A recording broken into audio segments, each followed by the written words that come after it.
தாவேக எம்எல்ஏவிடம் பேரம் பேசப்பட்ட விவகாரத்தில் கைதான 6 பேரை காவலில் எடுக்க போலீசார் நடவடிக்கையை மேற்கொண்டிருக்கிறார்கள்.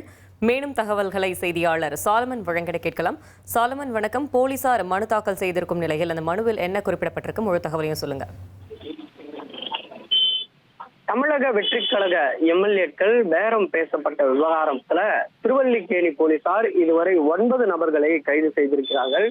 கைது செய்யப்பட்ட அவர்களிடம் நடத்தப்பட்ட விசாரணையில ஈசிஆர்ல இருக்கக்கூடிய ஒரு தனியார் நட்சத்திர ஓட்டல்ல இவர்கள் சதி திட்டம் தீட்டி இருப்பதும், ஒரு எம்எல்ஏவுக்கு 35 கோடி ரூபாயில இருந்து 50 கோடி ரூபாய் வரை பேரம் பேச இவர்கள் திட்டமிட்டு பேசியதும் தெரிய வந்திருக்கிறது. மேலும் இந்த வழக்குல முக்கிய நபராக பார்க்கப்படக்கூடிய செந்தில் பாலாஜி மற்றும் அவரது சகோதரரான அசோக் குமார் ஆகியோருக்கு நேற்று விசாரணைக்காக சமன் கொடுக்கப்பட்டிருந்த நிலையில அவர்கள் இருவரும் விசாரணைக்காக ஆஜராகப்படவில்லை.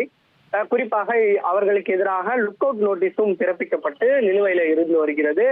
மீண்டும் ஒரு சம்மனை அனுப்புவதற்கான முயற்சியில போலீசார் ஈடுபட்டு வருவதாக தகவல் தெரிவிக்கப்பட்டிருக்கக்கூடிய நிலையில இவர்களிடம் விசாரணை மேற்கொண்டால், அதாவது ஏற்கனவே கைது செய்யப்பட்டிருக்கக்கூடிய திருநாவுக்கரசு, அதே போன்று சீனிவாசன், ராஜேஷ், ரமேஷ், கார்த்திக், செல்வம் ஆகிய 6 நபர்களிடம் மீண்டும் விசாரணை மேற்கொள்வதற்காக இவர்கள் 6 பேரையும் கஸ்டடி எடுக்க திருவல்லிக்கேணி காவல்துறையினர் முடிவு செய்திருக்கிறார்கள்.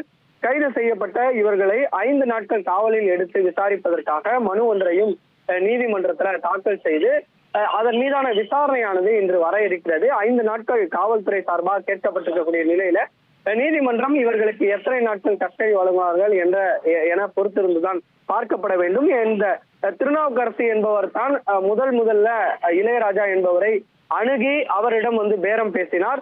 அவர் கொடுத்த புகாரின் பேர்ல தான் இவ்வளவு பெரிய ஒரு கைது நடவடிக்கையானது மேற்கொள்ளப்பட்டு இந்த விஷயமானது பெரிய பூதாகரமாக உருவெடுத்திருக்கிறது. அவரை மீண்டும் கஸ்டடியில் எடுத்து விசாரணை மேற்கொண்டால் இதற்கு பின்புலமாக வேறு யார் யாரெல்லாம் இருக்கிறார்கள் என்பது குறித்தான தகவல் தெரிய வரும் என காவல்துறை சார்பில் தெரிவித்திருக்கிறார்கள். தகவல்களுக்கு நன்றி சாலமன். இனி செல்லும் இடமெல்லாம் செய்தி. தந்தை டிவியின் வாட்ஸ்அப் சேனலை ஃபாலோ பண்ணினா செல்ல இருக்கும் இடமெல்லாம் செய்தி. இதோ QR கோட் இப்பவே ஸ்கேன் பண்ணுங்க, ஃபாலோ பண்ணுங்க.